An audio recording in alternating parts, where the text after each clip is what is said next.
Very much indeed for coming along to. Well, I mean, I couldn't say no to New Order Online, could you? You could do. You do the job that we should do for ourselves very, very well, to be honest. So. I think you do it well enough. Start off with, how does it feel to be a best-selling author? You always put me up to that, don't you? Oh, yeah, I can imagine. Yeah. Thank you, James. No, I mean it's pretty weird being an author. Yeah. I mean it's nice. It's. I suppose in a way you could sort of look on it as control freakery, in that you want to be in, charge of everything that you do, and it's an odd feeling, really. I mean, I can only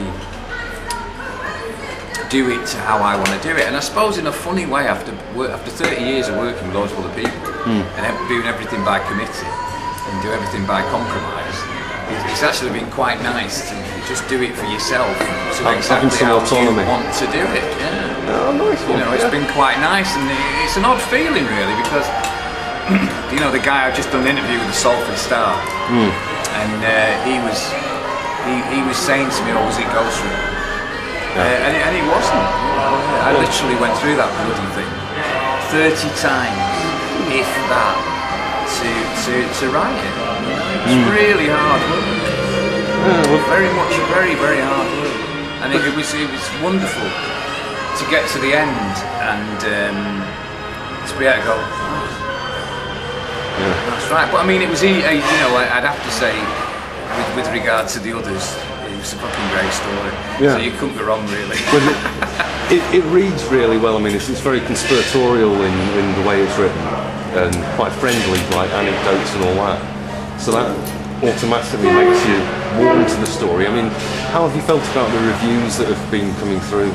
Well, I mean, it makes you very proud. And, pride is always thought of as a sin, isn't it? Which is quite weird. But no, I mean, I don't know. It's been a bit bemusing because it took so long, and it proved to be far harder than I thought it would do. I literally thought I'd knock it off. Yeah. In a couple of days. And it didn't. It took 3 years from start to finish. Not of course. It took 3 years to finish it. Yeah. Well, Claude Flowers was the one that suggested you in the first place to do it. Yeah. I mean, Claude's a really nice guy. And what happened was that when we did the interviews to do the Hacienda Classics, which we did at the end of Waiting for the Sirens. He said, "There's so many stories, you should put them together and do a book." And it was quite odd, really, because there was a lot you had to leave out. There was a lot of stories that were just too much. And it's slightly different when you tell a story verbally. You can get away with murder. When you write it down, it looks. It's there in black and white. I mean, and also, the biggest relief to me was while I was doing the book, because I felt very bitter and angry at the start. I really did. The old feelings of everybody wasting our money and taking advantage were very much to the front. And once I'd done the book, I realised that we were as much to blame as anybody else, because we went along with it. We should have stopped it. If you didn't want to do it, you should have got out as soon as we did. So we went along with it.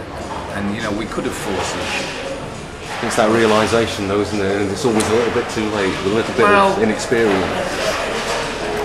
I don't know what it is now. I mean, it's not like I can have a conversation with Stephen and Bernard about it anyway. So, I'll never. I don't know. But I feel much happier in myself now that I've done it, because I've reconciled a lot of the problems. Sort of exercised a few ghosts going through. Well, yeah, there's a lot of ghosts running about. There are, yes, that you think now, I shouldn't have included that, or I wish I'd said that, or whatever. No, I'd have to say that the book is probably more or less 100% how I wanted it to be. There was, when I got the libel report, there were certain things that the publisher would not allow. Right. Because ultimately, I could have signed a piece of paper and took all those legal battles on. Yeah. Not worth it though, is it? No, it wasn't. It doesn't work that way, because what would have happened was that they would have pulled the book. Yeah. And after all the work, you know, it wouldn't have been worth it doing that. And as it happens, it was okay. You know, I took these bits out, and you do become it's like a record. You know, the littlest bit can become vital importance to you. And I compromised a little, and I thought that libel report was fucking hilarious. It really was. So it's a bit like production on the end result, isn't it? Yeah. So take these bits out, put them in. So if anyone asked you now if they promised proper financial backing, would you open another club? Knowing how daft I am, probably. Actually, and I said yeah.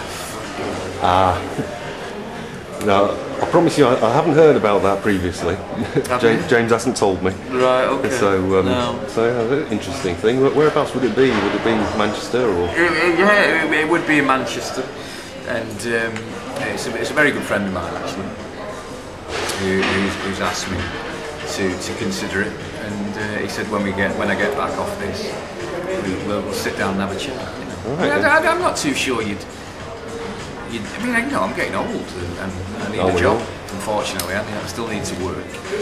So it might be a nice thing to do. I mean, I don't think the culture in Manchester is anywhere near as dangerous or as bad as it was when we did it. I don't think that would ever happen again. You know, you're much too realistic. And I think the police and the local authority are much more realistic about dealing with things like that. So I don't think you'd ever be in the position that you were in the Hacienda without a doubt. So, you know, I mean, I'm a businessman, and you know, people come to you with business opportunities. And if it's a good one, you say yes. Well, you know, hopefully, you never know. Well, you've talked about writing books about both Joy Division and New Order in the past. That seems like Joy Division story, New Order story, etc. Are they going to come to fruition? Yeah, the Joy Division one I've got planned. I started in January, and I'm ready to go. I've got the sketch, and what primarily made me think about that one was reading Mick Middle's. Yeah. I read Mick Middle's book, and there's still a lot of bullshit and a lot of wrong information about it. Well, the Joy Division are very much a band that people talk about, so often mythology. Oh God, yeah, I mean, I'm delighted that, you know, they're still as important now as if not more. Yeah, I think more so. They were bloody 30 years ago, you know. Yeah. So no, I'm looking forward to that one actually. Do you think it's going to take you 3 years again? Probably, yeah. I mean, you know, sitting there, oh man. It's hard work. You're nearing the end of your book signing tour at the moment. How have you found it? How have people's reactions been? The people's reactions have been fantastic, and I keep waiting for criticism, and I keep waiting for someone to be scathing and horrible about it, and it hasn't happened. Well, that's a good point. Well, yeah, I don't know, but it sort of worries me. I'm not used to it, you know. Well, expecting the backlash and I was expecting something which hasn't come. I don't know. I mean, the incredible thing was when the publisher they put in October the 5th, 7 months ago, and it was the same day as Barney's LP. Yeah, I know. I did notice. Fucking cosmic. Yeah. Yeah. I think conspiracy theorists do always get this idea, don't they? It's fucking amazing, isn't it? That was really an amazing occurrence. The coincidence? It was coincidence, it was really weird. But at the same time, it's like, I think it was the 5th, wasn't it, that you released the Hacienda Remixes CD that you've remixed and put out? The Acid House one? Yeah. So, how well do you think that complements the book? My idea for doing the book, which I originally wanted to do, was I wanted to write the book. I wanted it to be a compilation CD, so you could listen to the tracks. Because I don't know about you, but whenever I read a book about a musician, it makes me want to listen to the music in the book. Yeah. So I thought it'd be perfect to do it. And the other thing I wanted to do, which I didn't have time, was to use the CCTV tapes to make a video. So my idea was literally you could drop a little fella